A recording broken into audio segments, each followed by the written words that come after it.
Welcome to our channel just tips को पुराना video आपको कही जे कौन ना मुझे गोटे नुआ बिजनेस आरंभ करने चाहिए जोटा कि कौन ना होम मेड सॉप बिजनेस आउ फाइनाली आज जो रो मटेरियल सब मगेनी आसिक पहुँची बर्तमान आप जानी बर्तमान कौन ना जे जो आम जो साबुन मार्केट में मिलूँ तो बहुत केमिकल और स्किन डिजीज गुड़ाक से होम मेड सॉपटा कौन हो देह बहुत भल एवं चर्म बहुत उपकारिता अच्छी से फाइनाली कौन भावी ना मुझे होम मेड सॉप तैयारी करी चलो देखिए आम कौन है जो रो मेटेरियल गुड़ा सब मगेनी से रो मेटेरियल गुड़ा सब कौन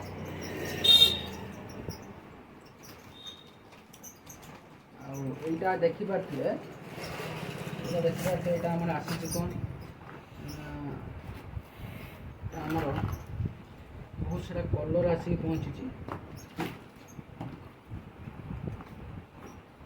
आहरी कलर अच्छी आज आ गोटे रही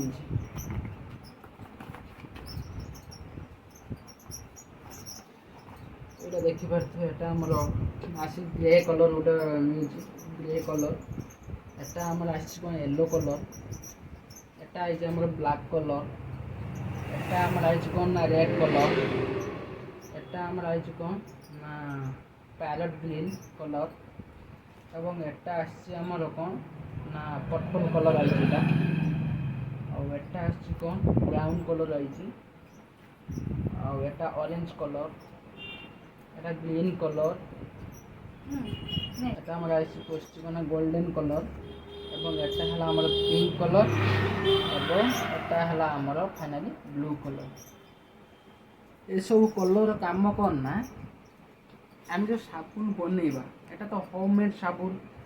ये जो आम ऑर्गेनिक कलर गुड़ा ये सब कलर गुड़ा है कौन ऑर्गेनिक कलर काम कौन ना ये कलरटा आम देहपाई यूज कले आम देह किसी प्रकार कौन प्रकार भी किसी प्रोब्लेम हम ना से ऑर्गेनिक कलर गुड़ा सब आप साबुन या मगेगी एवं यहीटा जो गोटे आमर कौन कलर तो बुझीपारे साबुन आम कलर करने कम आसो जो आहरी भी किसी रो मटेरियल दरकार जोटा जो आम सेंट ये है कौन आम ऑर्गेनिक सेंट रे कौन कौन मगेगी ना ऑरेंज मगेगी रोज गोलाप फूल बास्ना मगेगी एटा आम नीम जो मैंने जो जो आम काछ कुंडिया जो सब रोग हुए से आम जो नीम साबुन तैयारी हम ताप नीम फ्रेग्रेंस भी मगेगी एटा आम एलोवेरा जो मान ड्राए स्किन से एलोवेरा मॉइस्चराइज करने स्किन एलोवेरा मगाही एटा गोटे अच्छी कौन आम लेमन कलर जो मान ऑयली स्किन से कौन लेमन कलर फ्रेग्रेंस मगाई लेंबू साबुन तैयारी हम लेमन साबुन ताप लेमन फ्रेग्रेंस भी मगाई फाइनाली एटा है लैवेंडर जो बहुत किसी लोक था कौन करते ना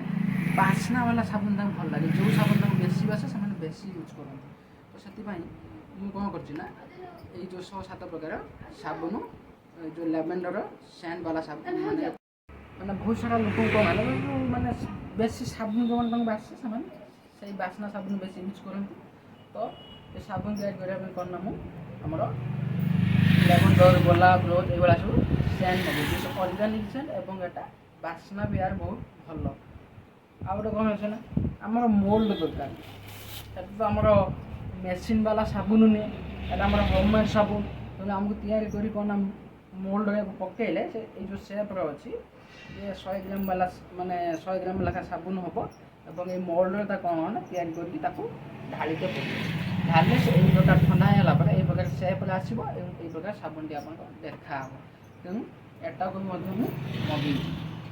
एटा को आम कौन कह जाए ना सब मोल्ड कह जाए सबुठ मेन इम्पोर्टाट पॉइंट कौन है ना आम सब बेस यहाँ देखिपारे सब बेसटा मगेगी एटा कोकोनट ऑयल सब बेसटा कोकोनट ऑयल सब बेस कौन ना सब बेस आम विभिन्न प्रकार आसची गोल्ड मिल्क सब बेस आउ कोकोनट सब बेस आउ प्योर ग्लिसरीन सब बेस विभिन्न प्रकार एक्सट्रैक्ट वाला जो ऑयल एक्सट्रैक्ट वाला भी सब बेस आसची तो मुझे मगेची कोकोनट ऑयल कहीं ना ଅଏଲ୍ଟା କ'ଣ କରେ ନା କୋକୋନଟ୍ ଯେଉଁ ଆମର ଟିକେ ମୁହଁଟାକୁ ମାନେ ଟିକେ ମଶ୍ଚରାଇଜ୍ କରିବା ପାଇଁ କାମରେ ଆସେ। ସେଥିପାଇଁ ମୁଁ କୋକୋନଟ୍ ସୋପ୍ ବେସ୍ ମଗେଇଛି। ଆଉ କ'ଣ ଏତିକି ହେଲେ ହେଇଯିବ। ସେକେଣ୍ଡ ଆମର ଆଉ କିଛି ଜିନିଷ ଦରକାର ହେଉଛି ଯେଉଁଟା କ'ଣ ଆମର ଷ୍ଟିମର୍ ଦରକାର ପଡ଼େ। ଆପଣ ଚାହିଁଲେ ଘରୋଇ ମଧ୍ୟ ଗୋଟେ ନନ୍ଷ୍ଟିକ୍ କଢ଼େଇ ନେଇକି ଷ୍ଟିଲ୍ର ବର୍ତ୍ତନ ରଖିକି ତା ଦେହରେ କ'ଣ କରିପାରିବେ ନା ତାକୁ ମେଲ୍ଟ କରିକି ତିଆରି କରିପାରିବେ। ଷ୍ଟିମର୍ ହେଲେ ଲାଭଟା କ'ଣ ହେବ? ଷ୍ଟିମର୍ ଲାଭଟା ଏଇଟା ଯେ ଆପଣଙ୍କ ତଳେ କ'ଣ ହେବ ନା ପାଣି ରହିବ, ସେଟା ମେସିନ୍ଟା ରହିଲା ତଳେ ଫାଙ୍କା ଜାଗା ଥିବ ଯେଉଁଟା ପାଣି ଥିବ, ତ ଆପଣ ତଳେ ହିଟ୍ କଲେ ସେ ପାଣିଟା କ'ଣ ନା ଉପରକୁ ଗରମ ବାମ୍ଫଟା ଯିବ ଏବଂ ଆପଣ ତା ଦେହରେ କାମ କରିପାରିବେ ଭଲସେ। ସେଟା ମୁଁ ଷ୍ଟିମର୍ ବର୍ତ୍ତମାନ ମଗେଇ ନାହିଁ, ମୁଁ ୟା ପରେ ଭାବୁଛି ଷ୍ଟିମର୍ଟା ଅର୍ଡ଼ର ଦେବି। ମୁଁ ବର୍ତ୍ତମାନ ଘରୋଇ ଭାବରେ ଆମର ନନ୍ଷ୍ଟିକ୍ ବର୍ତ୍ତନରେ ମୁଁ ତିଆରି କରିବି ଆମର ସୋପ୍ ବେସ୍। ଯଦି ବେପାରଟି ଭଲ ଚାଲିଲା ମୁଁ ଆଗକୁ କ'ଣ କରିବି ନା ଷ୍ଟିମର୍ ଏବଂ ୟା ପାଇଁ ଯେଉଁ ସବୁ ମାନେ ଦରକାର ସବୁ ଛୋଟ ଛୋଟ ମେସିନ୍ ଆମର ହଟ୍ ଏୟାର୍ ଗନ୍ ସାବୁନ ପ୍ୟାକିଂ କରିବା ପାଇଁ ତାର ଷ୍ଟିକର୍ ଲେବଲିଂ ଫେବଲିଂ ତାକୁ ସବୁ ମୁଁ ଅର୍ଡ଼ର ଦେଇଛି, ଧୀରେ ଧୀରେ ଆଣିବି। ଆଉ ଗୋଟେ କଥା କ'ଣ ହେଲା ନା ଯଦି ଆପଣମାନେ ମଧ୍ୟ ଯଦି ଚାହୁଁଛନ୍ତି ନା ଏଇଭଳି ବେପାର କରିବା ପାଇଁ ଆପଣମାନେ କ'ଣ କରିପାରିବେ ନା ମୋତେ କଣ୍ଟାକ୍ଟ କଲେ ମୁଁ ଆପଣମାନଙ୍କୁ ସବୁ ପ୍ରକାର ର ମେଟେରିଆଲ୍ ଯେଉଁଟା ଆମର କ'ଣ ନା ମୋଲ୍ଡ ଆମର ଫ୍ରାଗ୍ରାନ୍ସ ହେଉ କଲର୍ ହେଉ ଆରେ ଯେଉଁ ଆମର ମିଲ୍କ ସୋପ୍ ବେସ୍ ହେଉ କି ଗୋଟ୍ ମିଲ୍କ ସୋପ୍ ବେସ୍ ହେଉ କିମ୍ବା କୋକୋନଟ୍ ସୋପ୍ ବେସ୍ ହେଉ ମୁଁ ଆପଣଙ୍କୁ ସେଇଟା ଆପଣ ଡାଇରେକ୍ଟ ମୋ ସହିତ କଣ୍ଟାକ୍ଟ କରିକି ନେଇପାରିବେ। ଆଉ ମୁଁ ଏଇଟା ଆରମ୍ଭ କରୁଛି। ଆପଣମାନେ ବିଭିନ୍ନ ପ୍ରକାର ଯେଉଁ ଅନଲାଇନ୍ ପ୍ଲାଟଫର୍ମ ଅଛି ଇ କମର୍ସ ସାଇଟ୍ ପ୍ଲାଟଫର୍ମରେ ଦେଖିପାରିବେ ମଧ୍ୟ ଗୋଟେ ଆମ ହୋମ୍ ମେଡ୍ ସାବୁନର ଡିମାଣ୍ଡ କେତେ ଏବଂ ଗୁଗୁଲ୍ରେ ଯାଇ ସାର୍ଚ୍ଚ କଲେ ମଧ୍ୟ ଦେଖିପାରିବେ ଯେ କ'ଣ ନା ବହୁତ ହୋମ୍ ମେଡ୍ ସୋପ୍ ବଡ଼ ବଡ଼ ୟୁରୋପିଆନ୍ ଆମର ଦେଶ ହେଉ ନା ଆମେରିକା ହେଉ ଆମ ଇଣ୍ଡିଆନ ହୋମ୍ ମେଡ୍ ସାବୁନ ଗୁଡ଼ା ସେପଟେ ବହୁତ ରେଟ୍ରେ ବିକ୍ରି ହେଉଛି। ଆଉ ଅନଲାଇନ୍ ପ୍ଲାଟଫର୍ମ ମଧ୍ୟ କ'ଣ ହେଉଛି ନା ଏହାର ଚାହିଦା ବହୁତ ଅଛି। 100 ଗ୍ରାମର ଗୋଟେ ଯଦି ଆପଣ କ'ଣ କରିବେ ନା ଗୋଟେ ହୋମ୍ ମେଡ୍ ସାବୁନ ଯଦି ଆପଣ ଇଏ କରିବେ ଅନଲାଇନ୍ରୁ କିଣିଲେ ମିନିମମ୍ ଆପଣ 100-150 ଟଙ୍କା ପଡ଼ିଯିବ କମ୍ପାନୀ ଅନୁସାରେ ଏବଂ ତା ଦେହରେ କ'ଣ ସବୁ ର ମେଟେରିଆଲ୍ ୟୁଜ୍ ହେଉଛି ସେ ମଧ୍ୟ। ଆଉ ହୋମ୍ ମେଡ୍ ସୋପ୍ର ଗୋଟେ ଭଲ କାରଣ ମାନେ ଭଲ ଜିନିଷଟା କ'ଣ ହେଉଛି ତାର ସବୁ ପିଓର ଜିନିଷ ଗୁଡ଼ା ଅଛି। ଦେଖାଯାଉ ବର୍ତ୍ତମାନ ମୁଁ ଆଜି ତ ତିଆରି କରିମି ଆପଣଙ୍କ ପାଇଁ ନିମ୍ ସୋପ୍ ଗୋଟେ ତିଆରି କରିମି, ଆପଣ ଦେଖିବେ ସେଇଟା ପିଓର ନିମ୍ ହିଁ ପଡ଼ୁଛି। ଆପଣଙ୍କ ନିମ୍ବର ପତ୍ରକୁ କ'ଣ କରାହେବ ନା ତାକୁ ଗ୍ରାଇଣ୍ଡିଙ୍ଗ ହେବ, ତା ଦେହରେ କ'ଣ ତା ରସଟାକୁ କରାହେବ, ତାପରେ ଆପଣ ହଳଦୀ ହେଉ କିମ୍ବା ହଳଦୀ ପକାଇବେ, ତା ଦେହରେ ପଡ଼ିବ ଆଲୋଭେରା ପଡ଼ିବ,